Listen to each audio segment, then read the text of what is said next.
صلاح الدین ایوبی اپنے خیمے میں بیٹھے ہیں تو ایک بی بی آ گئی، اس قبیلے کا کوئی شخص مسلمان نہیں ہوتا، بی بی آئی آگے کہنے لگی میرے 4 بیٹے جنگ میں کھو گئے، چھوٹے چھوٹے بچے جنگ میں کھو گئے، مل نہیں رہے، فوجیوں کو حکم دے مجھے میرے بچے تلاش کر کے دیں۔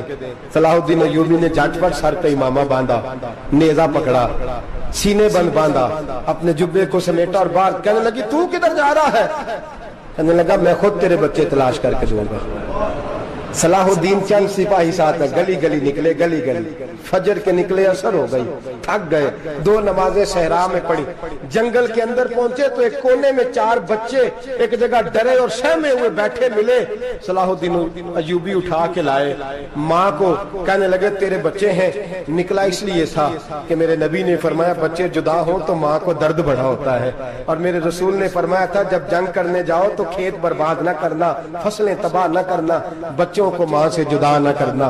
فرمایا میں سوچ رہا تھا تیرے بچے کہیں میری وجہ سے جدا ہو گئے تو مصطفیٰ کو جواب کیا دینا؟ فرمایا تیرے بچے ڈھونڈ کے لایا ہوں۔ بچے ماں کے پاس آنے لگے تو ماں نے بڑے بیٹے کے منہ پہ تھپڑ مارا، کہتا ہے اماں کیا ہوا؟ کہنے لگے تو نے سنا نہیں کہ دشمن کے بچوں کی اتنی حفاظت کرتا ہے، میرے پاس نہ جا، اس کے قدموں میں بیٹھ جا، جس نبی کے غلام اتنے سچے ہیں وہ نبی کتنا سچا ہوگا۔ بنو قریظہ اور بنو نذیر 2 محلے تھے یہودیوں کے، یہودیوں نے بڑی عہد شکنی کی تو نبی پاک صلی اللہ علیہ وسلم نے ان کو بے دخل کر دیا، مدینے سے نکال دیا، مدینہ منورہ سے۔ یہودی نکل گئے مدینہ طیبہ سے، تو جب وہ نکل کے جا رہے تھے تو ان کے مکان، ان کے باغ، ان کی جائیدادیں بچ گئیں۔ نبی پاک علیہ السلام نے انصار مدینہ کو پہلے بلایا، جاگ رہے ہیں نا آپ لوگ، پیسے آتے کسی کو برے لگتے ہیں، اب تو یہ بھی حلال حرام کی تمیز بھی اٹھتی جا رہی ہے، جائیداد، باغ، مال، علاقہ خالی ہوا ہے، وہ چلے گئے اور لوگ تو ڈھونڈتے پھرتے ہیں۔ اللہ خیر فرمائے، شاملہ ہر جگہ ملتی نہیں اب شہروں میں، وہ کس کس نے نام کرا لیا، کدھر گئی ہے کوئی خبر ہی نہیں، خالی جگہ پڑی ہے۔ میرے نبی پاک علیہ السلام نے پہلے انصار مدینہ کو بلایا، حضور نے فرمایا انصاریوں بہت بڑی جائیدادیں یہودیوں کی، بنو نذیر اور بنو قریظہ محلے خالی ہو گئے، میرا دل کرتا ہے وہ تمہیں دے دوں، اس لیے کہ تم نے اپنے مہاجر بھائیوں کے ساتھ بڑا تعاون کیا، جائیدادیں تم نے دے دی ہیں، مکانات دے دیے ہیں، بڑا کچھ تم نے دیا ہے، میرا دل کرتا ہے وہ تمہارے نام کر دوں۔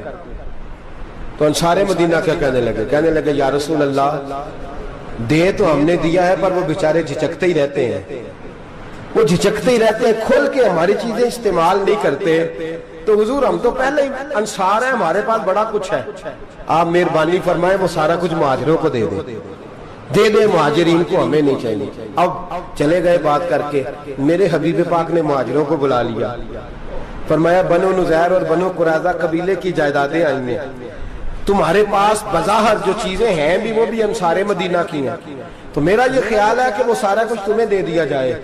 حضرت ابوبکر صدیق رضی اللہ تعالیٰ عنہ کہنے لگے یا رسول اللہ صلی اللہ علیہ وسلم ہمارے انصار بھائیوں نے ہمارے لیے دل تک کھول دیے ہیں، حضور انہوں نے ہر چیز بانٹ کے ہمارے سامنے رکھ دی ہے، ہم اتنے خرد غرض ہیں کہ سارا کچھ لپیٹ جائیں۔ کہا حضور ہمارے پاس جو مکان ہے وہ ہے، ہم کاروبار کر رہے ہیں، تجارتیں کر رہے ہیں، مزدوریاں کر رہے ہیں، ہم انشاءاللہ اور بنا دیں گے، آپ یہ ہماری طرف سے ہمارے انصار بھائیوں کو گفٹ کر دیں، آپ انہیں دے دیں۔ میرے حبیب کی آنکھوں میں آنسو آ گئے، میرے نبی پاک علیہ السلام رو پڑے، یا رسول اللہ آپ کیوں روتے ہیں؟ فرمایا تمہارا یہ بھائی چارہ قائم رہا تو اللہ اسلام کو بڑی قوتیں عطا فرمائے گا، اللہ طاقتیں دے گا اسلام کو، اگر تمہارا یہ رنگ قائم رہا، یہ انداز، میرے غلاموں تمہارے یہ طور طریقے، ایک بھائی کہتا ہے دوسرے کو، دوسرا کہتا ہے تیسرے کو۔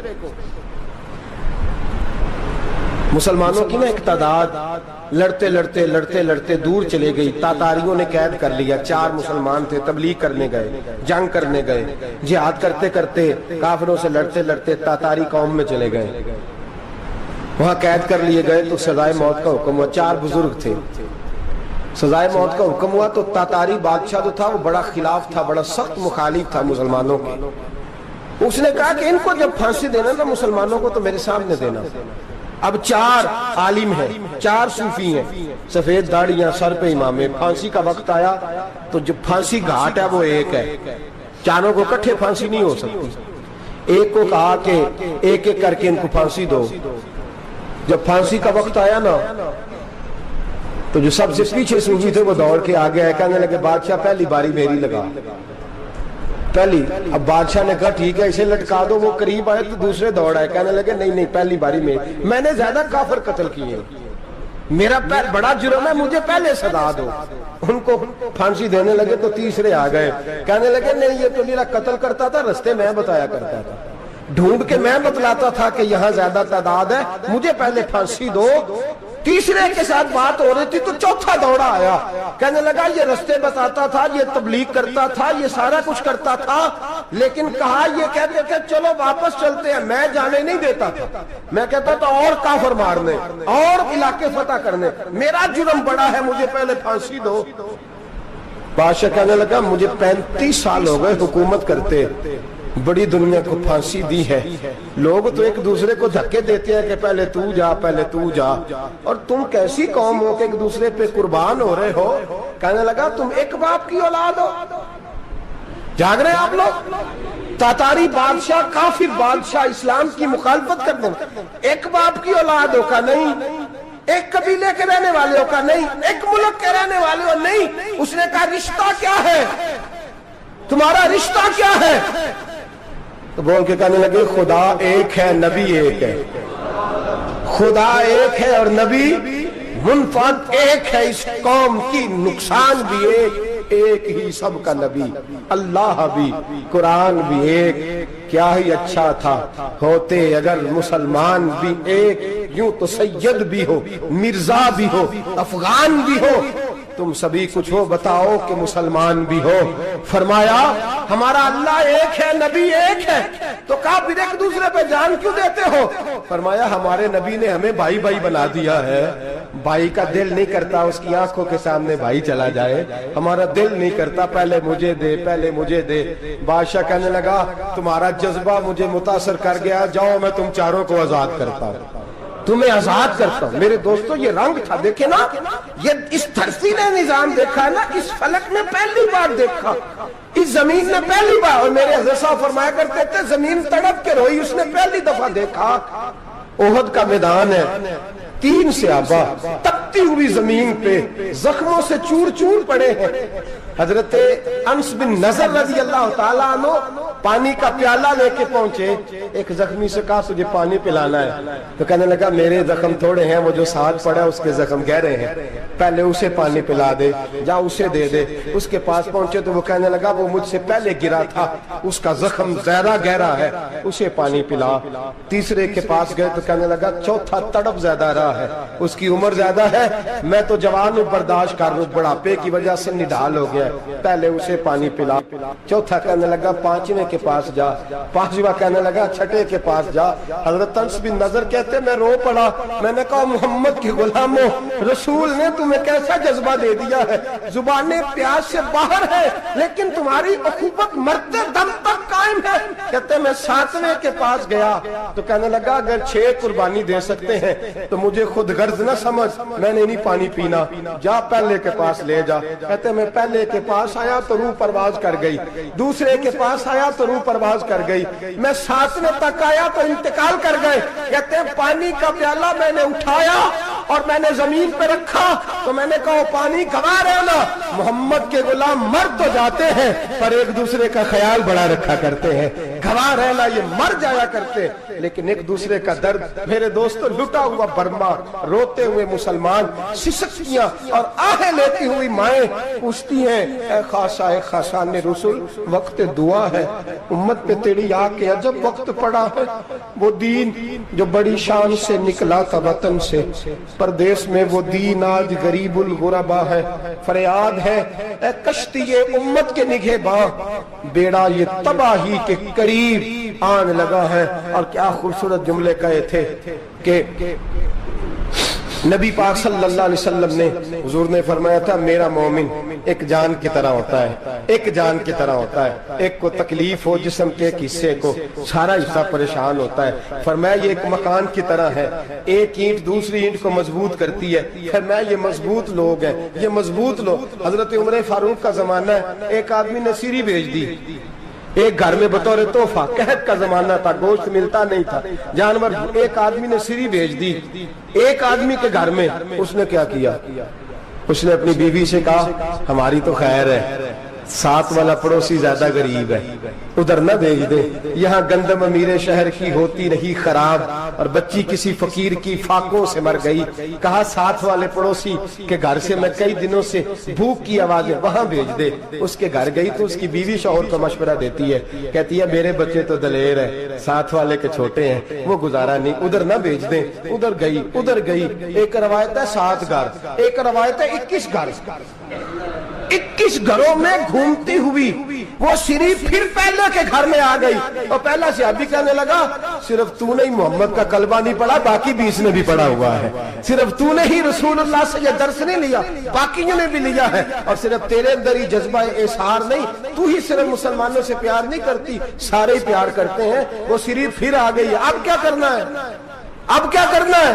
تو امام نبوی نے لکھا ہے، وہ کہنے لگی کرنا کیا ہے؟ پکاؤں گی میں اور کھائیں گے 21 گھر. پھر بھی اکیلے نہیں کھائیں گے، پکاؤں گی میں اور کھائیں گے 21 گھروں کے مطابق شوربہ پکا.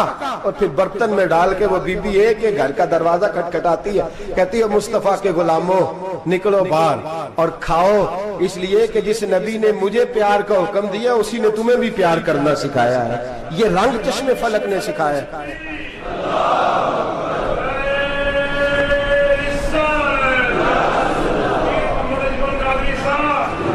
آپ کی بڑی مہربانی. زندہ باد وہی ہے جس کو اللہ رسول زندہ باد فرمائے. بڑی مہربانی، اللہ جزا دے. عرض یہ کرنے جا رہا تھا کہ رسول کریم صلی اللہ علیہ وسلم نے پیغام دیا امت کو. فرمایا دیکھیں نا کتنے بڑے لفظ ہیں.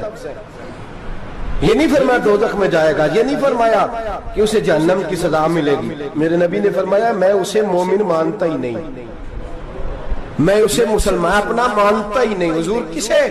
فرمایا جو پیٹ بھر کے کھاتا ہے اور اس کا ہمسایہ بھوکا سو جاتا ہے. میں مومن ہی نہیں مانتا. سزا تو تب ملے گی نا کہ جب میں کسی سزا کا اعلان کروں. میں مانتا ہی نہیں، وہ میرا ہے ہی نہیں. خود پیٹ بھر کے کھا رہا ہے، ہمسایہ اس کا بھوکا. میں نہیں مانتا انما المؤمنون اخوہ، مومن بھائی بھائی. میں مانتا ہی نہیں اسے. اور میرے حبیب پاک اتنے بڑے لفظ حدیث میں اور کہیں نہیں ملیں گے آپ کو، اتنے بڑے جملے کہیں نہیں ملیں گے. میرے نبی پاک نے فرمایا اللہ کہے گا قیامت کے دن کون؟ اتنے بڑے لفظ حدیثوں میں ملتے نہیں جتنے یہ ہیں. حضور نے فرمایا رب فرمائے گا بندے سے کہ میں تیرے پڑوس میں بھوکا تھا، تو نے مجھے روٹی کیوں نہیں کھلائی؟ کون کہہ رہا ہے؟ اللہ کہہ میں بھوکا تھا تو نے روٹی نہیں دی، میں ننگا تھا تو نے کپڑا نہیں دیا، میں پیاسا تھا تو نے پانی نہیں پلایا، میں بیمار تھا تو تیمارداری. یا اللہ نہ تو کھاتا ہے، نہ پیتا ہے، نہ کپڑا پہنتا ہے، نہ تو بیمار ہوتا ہے. لا تاخذہ سنۃ ولا نوم، تجھے بیماری آتی نہیں، اونگ نیند نہیں آتی. میرے مالک تو میرے پڑوس میں تھا. تو حضور فرماتے ہیں رب فرمائے گا وہ جو بندہ تیرے پڑوس میں بھوکا تھا تو بندہ تو میرا ہی تھا نا. وہ جو بندہ تیرے پڑوس میں ننگا تھا تو بندہ تو میرا ہی تھا نا. وہ جو تیرے پڑوس میں پیاسا تڑپتا رہا تو وہ میرا ہی بندہ تھا. تو دوائی لینے جائے تو بڑے اسپتال میں اور اس بیچارے کو 20 روپے پرچی کے بھی میسر نہ آئے تو میرا ہی بندہ تھا. میرے دوست خیال کر اور یاد رکھ یہ جو ہمسائے ممالک میں ظلم ہوتے ہیں، زیادتیاں ہوتی ہیں. ہمارے گھر کا پنکھا اچھا چلتا ہے، ہم جلوس اس وقت نکالتے ہیں جب ہماری لائٹ بند ہوتی ہے. ہم جلوس اس وقت نکالتے ہیں جب ہمارا ایسا جو ہمیں تنگ کرتا ہے. ہم اس وقت درد محسوس کرتے ہیں جب ہمارے گھر تک آگ آ جاتی ہے.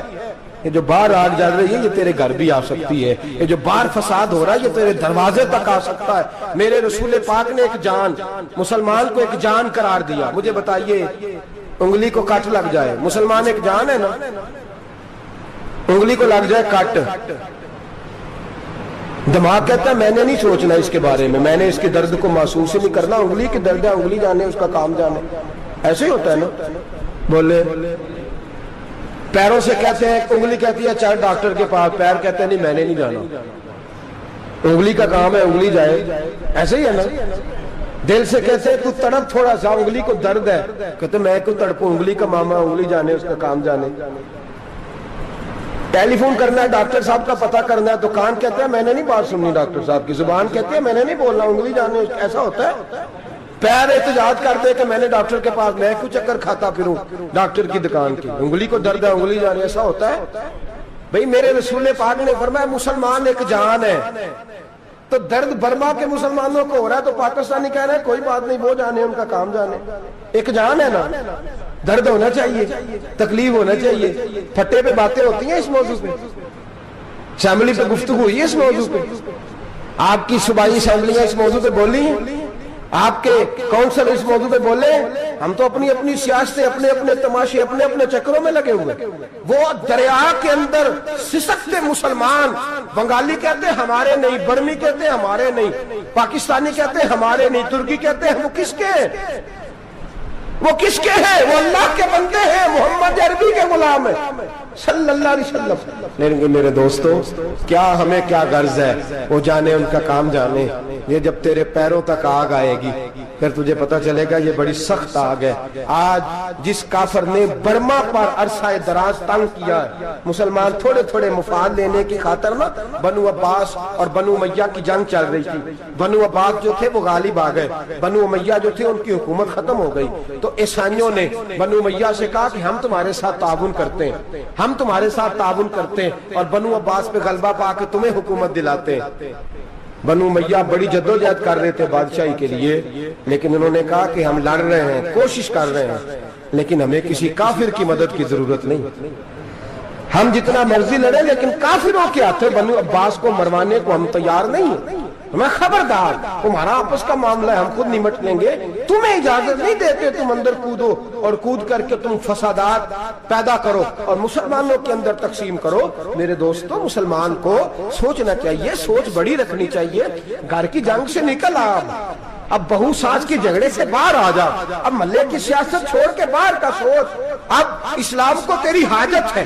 اب پوری دنیا جب مسلمان کو دیکھے نا، فیس بک یوز ہوتی ہے، اس پہ نوجوان جب اسلام کی بات کرنے لگے گا، اس پر جب بڑا اسلام کی بات کرنے لگے گا، پوری دنیا میں پیغام جائے گا کہ مسلمان اب جاگنے لگا ہے، مسلم خوابیدہ بیدار ہونے لگا ہے، اب اس کی آنکھیں کھلنے لگی ہیں، اب یہ اپنے مذہب کی بات کرتا ہے، اب یہ اپنے ملک سے، صوبے سے، برادری سے نکل کر بولتا ہے، اب یہ کہتا ہے کہ بازو تیرا توحید کی قوت سے قوی ہے، اسلام تیرا دیس ہے، تو مصطفی ہے، اب یہ بڑی سوچ رکھتا ہے، اب یہ عالمی بات کرتا ہے۔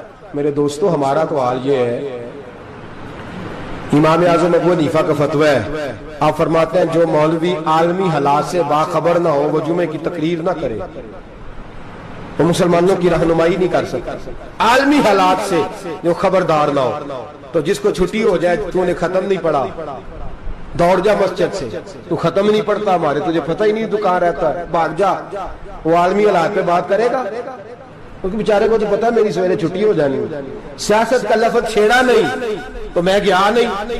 یاد رکھے وہ جو بیداری ہے، وہ جو اعلیٰ ظرفی ہے، وہ جو بڑی سوچ ہے، وہ جو ملت کی سوچ ہے، وہ جو قومیت کی سوچ ہے، وہ جو آگے بڑھنے کا زاویہ ہے، وہ تو اندر، اقبال کہتا ہے گلا تو گھونٹ دیا اہل مدرسہ نے تیرا، گلا تو گھونٹ دیا اہل مدرسہ نے تیرا، تجھے تو مدرسے والوں نے پلیٹ پکڑا دیا ہے کہ جا سویرے لنگر کٹھا کر کے لا اور دوپہر کو روٹیاں مانگ کے لا اور دیکھ آج مرا کون ہے، ختم کس کا پڑھنا ہے، تو گلا تو گھونٹ دیا اہل مدرسہ نے تیرا، اب کہاں سے آئے گی صدا لا الہ الا اللہ، تو گھونٹ دیا تیرا گلا، تو کیسے بڑی بات کرے گا؟ بڑی بات کے لیے بڑی سوچ چاہیے، بڑی تگودو چاہیے، بڑی کوشش چاہیے، بڑا حوصلہ چاہیے۔ مسلمان چھوٹی چھوٹی لڑائی میں، چھوٹی چھوٹی جنگ میں، ایک دکاندار دوسرے دکاندار سے لڑ رہا ہے، گلی والا دوسری گلی والی سے لڑ رہا ہے، محلے والا محلوں پہ اعتراض، ایک شہر میں رہنے والے میں نے دوسرے محلے پہ اعتراض کرتے دیکھے۔ یقین کریں ایک شہر میں رہنے والے، علاقے میں بسنے والے کہتے ہیں بھائی توبہ ہے اس محلے تو اللہ ہی بچائے، لا حول ولا قوت۔ وہ جو تقسیم در تقسیم کی سوچ ہے، اس نے چھوٹے چھوٹے ٹکڑوں میں مسلمانوں کو بانٹ دیا ہے، چھوٹی چھوٹی تقسیم ہے، چھوٹا چھوٹا ہمارا مزاج ہے، چھوٹی سوچ ہے، بڑی سوچ کی بات سنیے۔ صلاح الدین ایوبی، جاگ رہے ہیں نا آپ لوگ، تو آخنا حضرت صاحب ایڈی وڈی گل چھیڑ چھڑی ہے، یہ مطلب ہی کون نہیں، کنے برما جانا ہے تو کنے مدد کرنی ہے، میں تو بھائی فریضہ سر انجام دے رہا ہوں۔ میرے نبی نے فرمایا برائی کو یا ہاتھ سے بدل، ہاتھ سے نہیں بدل سکتا تو زبان سے تو بولنا، تو میں معذور ہوں, کمزور آدمی ہوں, ہاتھ سے بدلنے کی طاقت نہیں رکھتا, تو دوسرے درجے پہ تو مجھے عمل کرنے دو نا. اثر کرے نہ کرے سن تو لے میری فریاد, نہیں ہے داد کا طالب یہ بندہ آزاد. رونے تو دو, تڑپنے تو دو, آہیں تو بہانے دو, سسکیاں تو لینے دو, مار کھائی ہے تو تڑپنے تو دو. وہ قرآن پاک برما میں پابندی لگی ہے تو میں یہاں سوچنے لگا ہوں کہ وہاں تو پابندی لگی ہے, یہاں پہلے لوگ کوئی نہیں پڑھتی. معاذ اللہ تعالیٰ حالات دن پہ دن مسلمانوں کے لیے ایک ایک کر کے. افغانستان میں جو آگ لگی تھی, پھر وہ عراق میں بھی لگی, پھر وہ لیبیا میں بھی لگی, پھر وہ مصر میں بھی لگی, پھر وہ یمن میں بھی لگی, سعودی عرب میں دھماکے ہوئے, میرا دل تڑپا ہے, مجھے پریشانی ہوئی. میں بچے پاس تھے, میں بڑا ڈسٹرب ہوا, میں نے کہا یار یہ ہمارا سب کا اجماعی عقیدت کا مرکز ہے. ہم کم از کم 1000 اختلاف کے باوجود کہا کرتے تھے کہ عرب میں امن ہے یار, وہاں سکون ہے, وہاں دکانیں کھلی چھوڑ کے لوگ چلے جاتے ہیں. وہاں بھی فساد ہونے لگا, وہاں بھی آگ بڑھ گئی ہے. لیکن ہم صرف چھوٹی چھوٹی کر کے جب آگ بجھانے کی کوشش کریں گے, اس وقت آگ نہیں بجھے گی. جب ہر آدمی اپنے پیالے میں پانی لے کے آئے گا, ہر شخص اپنے گھر کی نل چلائے گا, ہر شخص نلکا چلائے گا اور پانی نکال کے یہ آگ بجھائے گا, تب یہ آگ بجھے گی. ہر آدمی کو کردار, سوچ بڑی کریں, نظریہ بڑا کریں, ملت کی بات کریں, مسلمان ہو کے سوچیں, مسلمان ہو کے سوچیں. خدا را نکلیں یہ گھر کے جھگڑوں سے, تھوڑی دیر کے لیے اپنے آپ کو بڑا کریں, بڑی سوچ آپ بنائیں. جب دوستیاں لگائیں, یارانے لگائیں, پھر چھوٹے موٹے حساب سے بچیں. بابا بلے شاہ صاحب فرماتے کورے ورک کتاب نہیں ہوندے, کورے ورک کتاب نہیں ہوندے, پتھر دل گلاب نہیں ہوندے, او بلیا یاری سوچ کے لائیں, یارا نال حساب نہیں ہوندے. پھر ذرا نکلے اس حساب کتاب سے باہر, بلیا یاری سوچ کے لائیں, یارا نال حساب نہیں ہوندے. پھر ذرا بڑا ذہن کریں, چھوڑے اپنے حساب. یبصرون علی انفسہم ولنبلونکم بشیء من الخوف والجوع ونقص من الاموال والانفس والثمرات. پھر حساب کتاب سے نکلے. پھر امام علی مقام کی طرح یہ سوچ بنائے کہ حسین کے بچے چلے جائیں تو کوئی حرج نہیں, امت پر آنچ نہیں آنی چاہیے. ایک امام علی مقام, کل تک امام میدان میں کھڑے تھے تو اکیلے تھے, لیکن آج پوری دنیا کہتی ہے حسین ہمارا ہے, حسین ہمارا ہے. آج نظریہ امام علی مقام زندہ ہے, تو اکیلا ہے تو کھڑا ہو. یہ نہ کہا کر چھوٹی سی مسجد ہے, ایک کونا کا کھڑکاوا, مولانا تقریر کر رہے ہیں تو کیا بنے گا, ایک آواز کہیں سے گونجا کرتی ہے, پھر اس میں تاثیر میرا اللہ پیدا فرما دیا کرتا ہے, پھر اس کے اندر قوت میرا رب پیدا فرما دیا کرتا ہے, پھر اللہ اس میں تاثیر پیدا کر کے 4 دانگ عالم میں پھیلا دیا کرتا ہے. صلاح الدین ایوبی, مسلمانوں پہ ظلم ہوا, فلسطین میں آگ لگی اور پورے فلسطین کی گلیاں خون سے بھر گئیں. ایک دن کے اندر 70,000 مسلمان قتل ہوا. گھوڑوں سے سڑکوں پہ چلا نہیں جاتا تھا, گھوڑے پھسلتے تھے, اتنا خون تھا, اور کچی سڑکیں تھی, اتنا خون تھا. پہلے کچی زمین نے خون پیا, پھر خون اس سے باہر آیا, پھر بھی اتنا سخت 70,000 آدمی قتل ہوا. صلاح الدین ایوبی کون تھے؟ میرے غوث اعظم جیلانی کے مدرسے کے طالب علم تھے. جامعہ نظامیہ مدرسہ, یہ مدرسے ہیں جنہوں نے دین کے مجاہد پیدا کیے, مدارس ہیں جنہوں نے دین کے مجاہد پیدا کر کے پوری دنیا کے اندر پھیلائے ہیں. مدارس کے اندر دہشت گردی آئی, میں اختلاف نہیں کرتا, لیکن ابھی بھی مدرسے ہیں جن مدرسوں سے رسول اللہ کے دین کا سچا درس دیا جاتا ہے, امن پیار اور محبت کی فضا کو عام کیا جاتا ہے وہ مدارس, اور انشاءاللہ قیامت کی صبح تک وہ مدرسے قائم رہیں گے. صلاح الدین ایوبی مدرسے کے طالب علم ہے, مدرسے کا, لیکن مدرسہ اس کا تھا جو ساتھ درویش بھی تھا, جو ساتھ اللہ رسول کے احکامات محبت کے ساتھ پھیلانے والے. غوث اعظم جیلانی کا مدرسہ تھا, اس مدرسے کا پڑھنے والا طالب علم. دیکھیں نا, علم دین شہید کون تھا؟ نعتیں پڑھنے والا تھا نا, ختم دلانے والا تھا. عامر چیمہ شہید کون تھا؟ نعتیں پڑھنے والا تھا نا. یہ نعتیں وہ چیز ہوتی ہے جو دلوں کے اندر اثر پیدا کر دیتی ہے, جو نبی پاک کی محبت کو پروان چڑھاتی ہے, اور یہی چراغ جلے گا تو روشنی ہوگی. صلاح الدین ایوبی اکیلا اپنے دوستوں سے کہنے لگا مسلمانوں کی مدد چند سالوں میں نکلو مدد کریں. انہوں نے کہا تیرے نکلنے سے کیا ہوگا؟ کہنے لگا میں نے نہیں نکلنا, میرے اللہ نے میری مدد کرنی ہے, میرے اللہ نے میری. اٹھ باندھ کمر کیا ڈرتا ہے, پھر دیکھ خدا کیا کرتا ہے. فرمایا مجھے نکلنے دے, اللہ میری مدد کرے گا. تھوڑا تھوڑا کر کے فوج جمع کی, کوشش کی. چند سالوں کے بعد اسی جگہ جہاں مسلمانوں کا خون بہا تھا, اللہ نے اسلام کا جھنڈا پھر سے بلند کر دیا. صلاح الدین ایوبی فاتح بن کے مسجد اقصی کے دروازے پہ کھڑا ہے. چند سال گزرے، عیسائیوں کا اپنا وہ ظلم ابھی یاد ہے، اور عیسائی سارے لیڈر کہتے ہیں تیاری کر لو، اب ہمارے بچے کاٹے جائیں گے، عورتیں بیوہ ہوں گی، گردنیں کٹیں گی، اب دیکھنا جتنا خون ہم نے بہایا تھا مسلمان اس سے دگنا بہائیں گے. صلاح الدین ایوبی گھوڑے پہ کھڑے ہیں اور پوچھتے ہیں او عیسائیوں بتاؤ تمہارے ساتھ کیا کروں. گردنیں جھک گئیں، جواب کوئی بھی نہیں. کہا تم نے 70,000 مسلمان ایک دن میں مارا تھا، بولو تمہارے ساتھ کیا کروں. تم نے ایک دن میں مسلمان یوں کاٹے جیسے گاجر مولی کاٹی جاتی ہے، بولو کیا کروں. عیسائی کہنے لگے ہمیں اپنے ظلم یاد ہے، تشدد یاد ہے، بربریت یاد ہے، تو بہتر جانتا ہے تو نے کیا کرنا ہے. صلاح الدین ایوبی گھوڑے پہ فاتح کھڑا ہے، آنکھوں میں آنسو آئے، تڑپ کے رویا، کہنے لگا میں تمہارے ساتھ وہی سلوک کروں گا جو میرے مصطفیٰ نے قریش مکہ کے ساتھ فرمایا تھا. لا تصریب علیک، جاؤ تم پر کوئی زیادتی، جاؤ تم آزاد ہو. اس نے کہا تو کر کیا رہا ہے؟ کہنے لگا میں کیا کروں، میں اس محمد کا ماننے والا ہوں جس نے معاف کرنا سکھایا ہے صلی اللہ علیہ وسلم. میرے پیروں میں زنجیر ہے رسول اللہ کی غلامی کی، جاؤ تم آزاد ہو. اس نے کہا تم آزاد ہو. لوگوں نے کلمہ پڑھنا شروع کر دیا، اشہد ان لا الہ الا اللہ واشہد ان محمدً عبدہ. سارے قبیلے کے کچھ نہ کچھ لوگ مسلمان، ایک قبیلہ رہ گیا مسلمان نہیں ہوتا. صلاح الدین ایوبی اپنے خیمے میں بیٹھے ہیں تو ایک بی بی آ گئی، اس قبیلے کا کوئی شخص مسلمان نہیں ہوتا. بی بی آئی، آگے کہنے لگی میرے 4 بیٹے جنگ میں کھو گئے، چھوٹے چھوٹے بچے جنگ میں کھو گئے، مل نہیں رہے، فوجیوں کو حکم دے مجھے میرے بچے تلاش کر کے دیں. صلاح الدین ایوبی نے جھٹ پٹ سر پہ امامہ باندھا، نیزہ پکڑا، سینے بند باندھا، اپنے جبے کو سمیٹا اور باہر. کہنے لگی تو کدھر جا رہا ہے؟ کہنے لگا میں خود تیرے بچے تلاش کر کے دوں گا. صلاح الدین چند سپاہی ساتھ گلی گلی نکلے، گلی گلی فجر کے نکلے، اثر ہو گئی، تھک گئے، 2 نمازیں صحرا میں پڑھی. جنگل کے اندر پہنچے تو ایک کونے میں 4 بچے ایک جگہ ڈرے اور سہمے ہوئے بیٹھے ملے. صلاح الدین ایوبی اٹھا کے لائے، ماں کو کہنے لگے تیرے بچے ہیں. نکلا اس لیے تھا کہ میرے نبی نے فرمایا بچے جدا ہوں تو ماں کو درد بڑا ہوتا ہے، اور میرے رسول نے فرمایا تھا جب جنگ کرنے جاؤ تو کھیت برباد نہ کرنا، فصلیں تباہ نہ کرنا، بچوں کو ماں سے جدا نہ کرنا. فرمایا میں سوچ رہا تھا تیرے بچے کہیں میری وجہ سے جدا ہو گئے تو مصطفیٰ کو جواب کیا دینا. فرمایا تیرے بچے ڈھونڈ کے لایا ہوں. بچے ماں کے پاس آنے لگے تو ماں نے بڑے بیٹے کے منہ پہ تھپڑ مارا. کہتا اماں کیا ہوا؟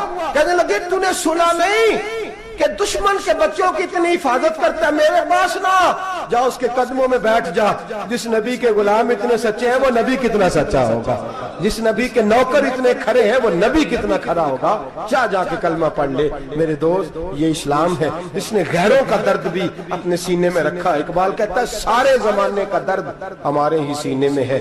برما کا مسلمان ہو یا عراق، لیبیا، افغانستان، کشمیر کا مسلمان ہو، میرے دوست وہ غیر نہیں ہے، وہ تیرا اپنا ہے. اس کا رنگ نہ دیکھ، اس کی بولی نہ دیکھ، اس کا قبیلہ اور علاقہ نہ دیکھ. دیکھ کہ وہ تیرے رسول کا کلمہ پڑھتا ہے، وہ دیکھ کہ وہ کعبے کی طرف منہ کر کے نماز پڑھتا ہے. دیکھ کہ تیرا اور اس کا نصاب زندگی قرآن ایک ہے. میرے دوست کچھ نہیں کر سکتا تو دعا تو کر دیا کر، کچھ نہیں کر سکتا تو التجا تو کر دیا کر. اللہ کے حضور یہ تو کہا کر کہ اللہ مسلمان جہاں بھی ہیں تو ان کی مدد فرما، اللہ مسلمان جہاں بھی ہیں تو ان کی غیبی امداد فرما. یہ دعا تو میرے دوستوں ضرور کیا کرو. سوچ بڑی کریں، جب بھی آپ بولیں، جب بھی آپ لکھیں، جب بھی کسی سے بات کریں تو بحیثیت مسلمان کے بات کریں، بحیثیت ایک نبی پاک کے غلام کے بات کریں. اپنی زندگی اس انداز میں ترتیب دیں کہ پہلے آپ مسلمان ہیں، اس کے بعد آپ کچھ اور ہیں. پہلے اسلام کی بات کریں، بڑی بات کریں، بڑے حوصلے کی بات کریں، پھر اسلام کو قوت ملے گی، پھر بیداری امت کو نصیب ہوگی. اللہ کریم برما کے مسلمانوں کو اپنی رحمت کی ٹھنڈی چھاؤں نصیب فرمائے، ہمیشہ مدحت خیر الانام میں گزرے. دعا ہے یہ عمر درود و سلام میں گزرے. آخر دعویٰ